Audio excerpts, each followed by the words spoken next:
This is an Evergreen Media Network studio production. Broadcasting from the Evergreen Media Network studios in Vero Beach, Florida. It's Huntin' with Heather. Hey y'all, welcome back to Huntin' with Heather. So this is episode 13, part 2. And if you haven't been listening, I've been talking with one of my bucket list guests, Miss Jana Waller, Bear from Skullbound TV, Skullbound Chronicles. Welcome, Jana, back. Welcome back. Thank you so much for having me. I feel like you and I could chat for about 10 hours, so we'll have to try to narrow it down. For sure. Yes, definitely. I mean, I know that you're way out in Utah. I'm down here in Florida, but you do come down to Florida because your dad lives down here, right? Yep. He lives for 6 months out of the year. He lives in a little town right next to Venice. Venice is probably what most people had heard of, the little town, not so much. But yep, I have been, and that's where my grandma had a place before I was even born. And so my dad lives in Wisconsin, but goes down to Florida 6 months out of the year, just like my grandparents did when they were alive. And shark tooth capital of the world, Venice, Florida. And so we have that connection. I am absolutely obsessed with shark tooth hunting. And I'm not a diver. Shed hunting, though. It is. That's exactly what I tell people. It is the excitement of shed hunting. And because for some reason, it's got something to do with millions of years ago, that area of Florida being all underwater and how the ocean laid out. But you can just literally walk the beaches of Venice, Florida, or my best spots are actually inland a bit, where you're like construction sites, Peace River, or they're redoing. Yeah. Or you're like, you find not non-paved roads where they have brought in sand and dirt. And it's funny. We used to take my dad's dog for a walk. We used to call it Poopy Lane, but that was the best shark tooth hunting spot. And he broke my heart a couple months ago when he told me they paved over Poopy Lane. Oh, so that's a bummer. But yeah, you and I have that Florida connection. So I'm in a little town called Yeehaw Junction. So we are in the center of the state. We're just, Yeehaw, believe it or not, there is a town and people do live there, but we are just north of Okeechobee River, or Lake Okeechobee. Okeechobee. Yep. And then a little further inland is the Peace River, which is, if you've never been, that is huge for the megalodon, teeth. And so dinosaur bones. Yes. So when I told you earlier, I was like, man, I meant to bring in my little show and tell to you, which my son had found a megalodon tooth in Vero, because we grew up in Vero. Yes, just like that. And what happened was they had pumped all the sand from the middle of the state, and brought it in to fill these baseball fields in the back. We would hours shark's teeth in this field in the back of the baseball field, and he found that, and then he found another smaller one.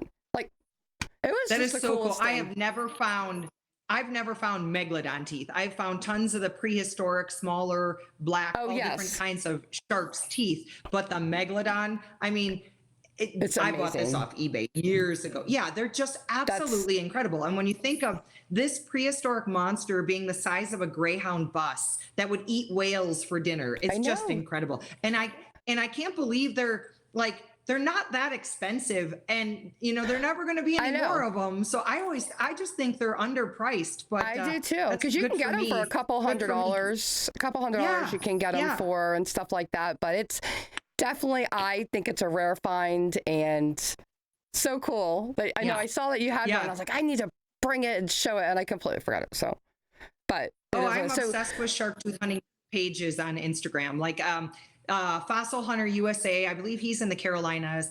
He goes in the creek beds and finds these great, nice sized teeth. Every day I'm shoveling. He's out of Florida, Venice, I believe. He's awesome. There's so many great I'm obsessed with shark tooth pages on Instagram. No, it is really cool.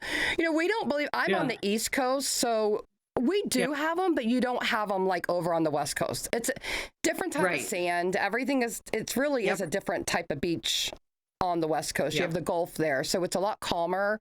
and the sand's a little more like powder, but it's still so much fun. Yeah.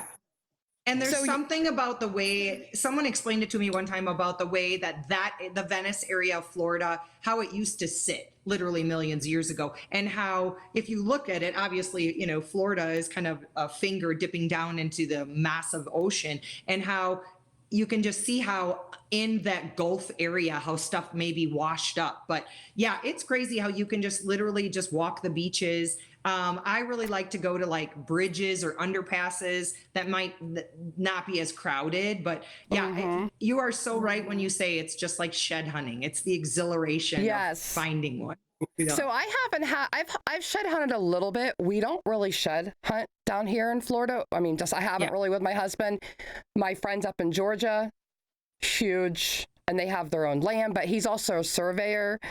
So he oh my gosh. And it's just a huge addiction, you know. He's like, we'll be riding, and he's like, oh look, you know, I mean, it is very exciting. So I usually turkey hunt up there. And so in between this time and turkey, you know, we usually, because they start shedding now and stuff, and we usually start looking for them. And when I go up to turkey hunt in April, I'll start looking for the sheds.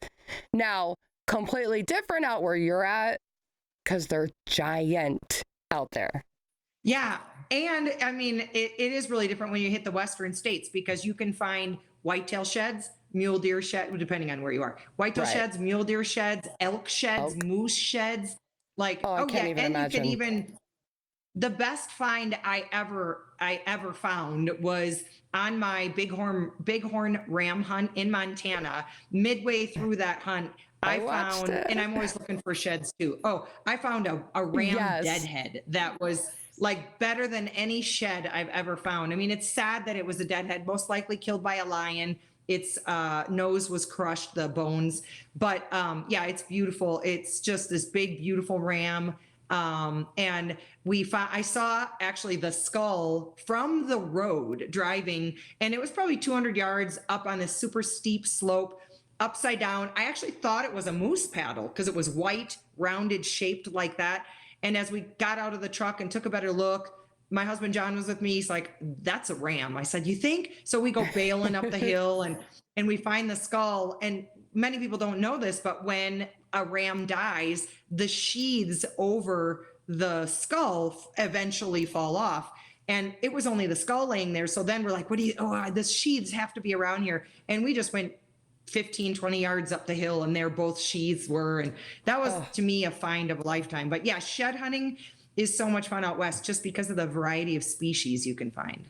Now, do you ever find like bear skulls? Oh yeah, really rare though. Is it? It's really rare because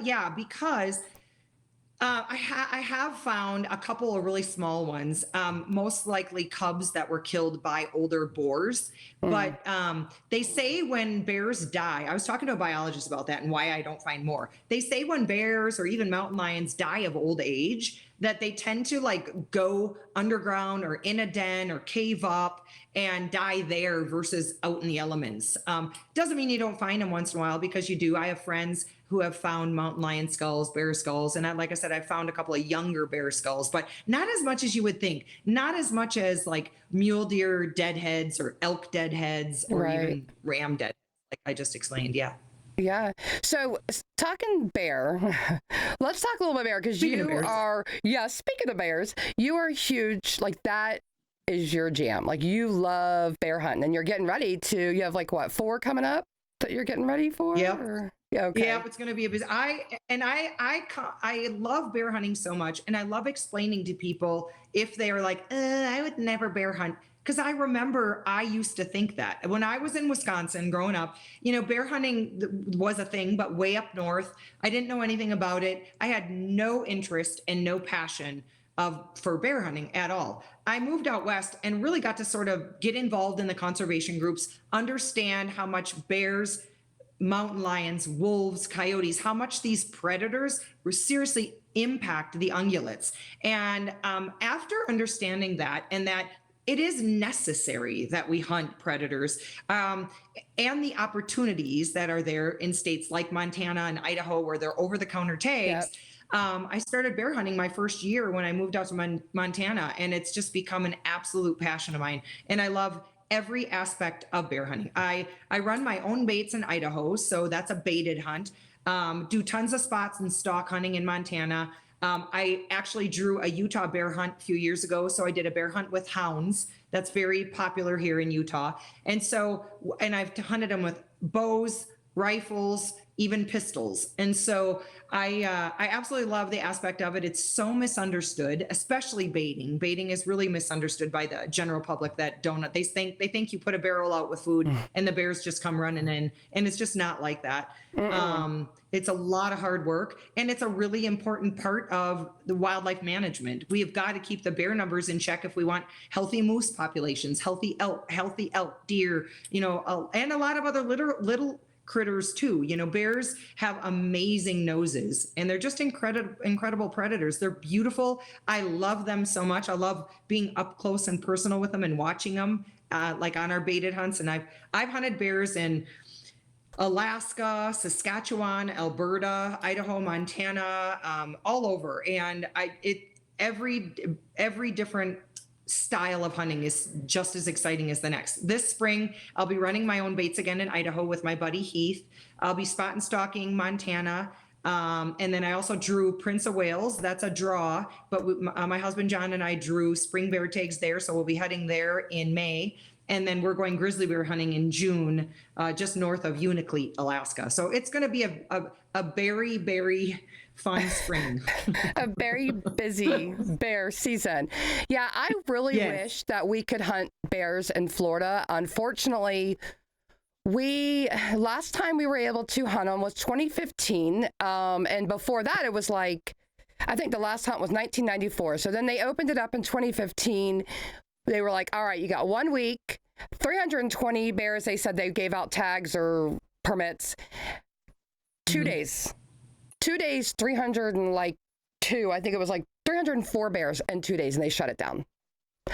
Don't tell me. It's a very there's not a lot of bears. Yeah, exactly. It's a very political topic. It's a very political topic, and there are topics like that are used for political purposes more so than the decisions are not necessarily made by the biologists or by the fish and game departments of the state.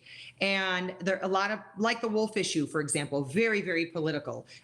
Decisions are being made from people who have nothing to do with wildlife management. And Florida is one of those states that took the hunt away. New Jersey is another state, I believe, that had the hunt. Now they don't have the hunt, or maybe it just came back. But it's a political issue, not often based on science, but predators need to be managed as much as anything else. Yeah. So I don't know politically the state of Florida, what's going on there, but that's why I belong to groups like Sportsman's Alliance, Blood Origins. Howl.org is a new one that's making a lot of ground, because they kind of send out email updates on what's going on in all of the states across the country, where we need to be focused on, what fight we can jump into, and do our best at either emailing our senators and legislators, or I used to be a Montana Wildlife Commissioner. You can go before your state's commission or board of directors, give your opinions. We've got to all band together and trying to make a difference. But bear hunting is definitely under attack, like a lot of other of our hunting rights in this country, and we just need to band together and join these conservation groups so we can become aware of how we can help. I couldn't agree more. And those are a lot of, and that's we need to do our part. And like you said, and I want to learn more. I want to learn more on, and you've really helped explain that very well, and to the fact of just joining these groups. And how do how do I get in front of these people? Who do you get in front of? Or do these groups do it for you? I mean, they have people that do it for you? I mean, or both? I can't keep track. I need someone to help me out, and I can't keep track of everything that's going on either. And so that's why John and I belong to 15. We added it up the other day when we were talking about this, 15 different conservation groups. They all have different purposes, and they all spend their money differently. But the groups that obviously people are well aware of are like the Turkey Federation. I'm a lifetime member. Mule Deer Foundation, lifetime member. The Rocky Mountain Elk Foundation, those kind of groups we all have heard of, or most of us have heard of. There's a lot of groups that maybe people haven't heard of that do so much good that I am really a proud member of. Sportsmen's Alliance is one of those. They are the ones who sort of take the fight to the courts or defend our rights in the court system. Yeah, so they're very connected politically. They know, they keep track of all the ridiculous bills that are put in place to stop hunting. Sportsmen's Alliance is really great. Blood Origins is another great organization group that is now a 501c3. Howl.org has just come on the scene in the last couple of years. They do a great job of informing, especially the Western states, what's going on, where we need to, send our email responses or our comments, how we can get involved. Howl.org is an annual membership like them all. But those three, I think, do a really good job at informing the public of what's going on and how we can help. That's great. Thank you. Thank you for sharing all that. And then we can go back and listen to it and sign up or, that's very important. I belong to several of them too, but those are some different ones I would like to check out and get involved in. Yeah. So I want to ask you another thing. Great social media accounts too. Oh, I'm sorry. Okay. No, you're fine. So you grew up hunting or somewhat in Wisconsin, which is completely different than hunting out west. I have I've hunted pretty much flat land, but I have had the opportunity. We have family that live in Idaho and in Boise, so I have been able to elk hunt out there a couple times. Completely different type of hunting. You're not going to a stand. You're sitting in a blind. You are walking. I remember my husband, we heard the elk, bugle. We ran up. We thought we got him. We ran up this mountain. He had to stop halfway. He's like, this flatlander is really having a hard time. But I think it's probably one of my favorite place to hunt is out west. It is absolutely gorgeous. The mountains, everything. It's just a completely different. And you're not on top of the food chain there. My husband always tells me, he's like, don't worry about it, Heather. You're on top of the food chain when we're hunting out in the swamp, wherever we're at. And we were flying out and he's like, hey, just let you know, you're not on top of the food chain out there. And I'm like, okay, thanks. No, that's so true. It adds a whole other element to it when you add, grizzly bears, black bears, mountain lions, wolves. Now, mind you, some are more dangerous than others. The one predator that freaks me out personally are grizzly bears. I want to know this. Especially because in Montana, we are being overrun by them in certain areas. I was on an elk hunt. I arrowed a bull. I think it was 2015, I think it was. And on that 10-day archery hunt, we filmed 11 different grizzly bears on film. Those are the ones we caught on film. Can you imagine the ones that were in the thicket that we didn't see? And that is the last year I've hunted that area because it freaks me out. When I shot my bull, I wasn't sure about the shot. We had to sit overnight. I've never been, I take it back. I have been more scared on my goat hunt just recently, but for a different reason. Falling to my death and being eaten by a grizzly are two completely different things. But I was scared to death to go in after that bull the next morning. Luckily, we found him 100 yards into the Quakies and there was no bear on it, thank God. But it does add a different dimension, a different element of danger when you're hunting the mountains with big predators. Mind you, it's always going to be a threat right now because we don't have grizzly bear hunting in the lower 48. They're not used to being hunted. They're not freaked out by a gunshot. It's a dinner bell for them. And so it's definitely something to be aware of. And you can take steps to be safer than, as safe as possible with bear spray. I carry usually a pistol on my one hip, bear spray on the other. But yeah, there's definitely challenges in Western style hunts, predators being one of them, and the steep terrain being another. Yeah, I watched your show, your goat, your hunt with the goat, and then I've listened to a couple of your podcasts, and it's funny, I would never have thought you would to be afraid of heights, and yeah, and so.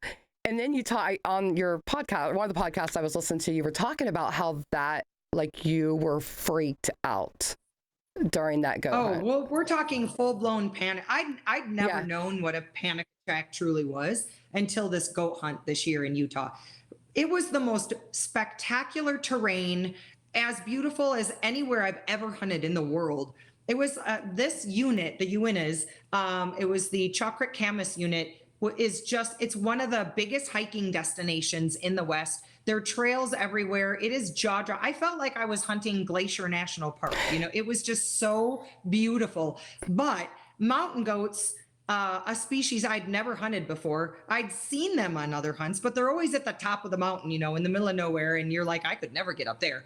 And this was a 17-day hunt. It was 4 days of scouting, 13 days of hardcore hunting. And where I shot my goat is pretty unbelievable. Basically what I felt like was dangling off a cliff. And the video, I don't know if it actually shows how treacherous it truly was. It was insane. I literally, there was day 14, we got cliffed out, and that was really scary day. And then the day I shot my goat was incredibly challenging for me. And I've hunted tree stands my whole life.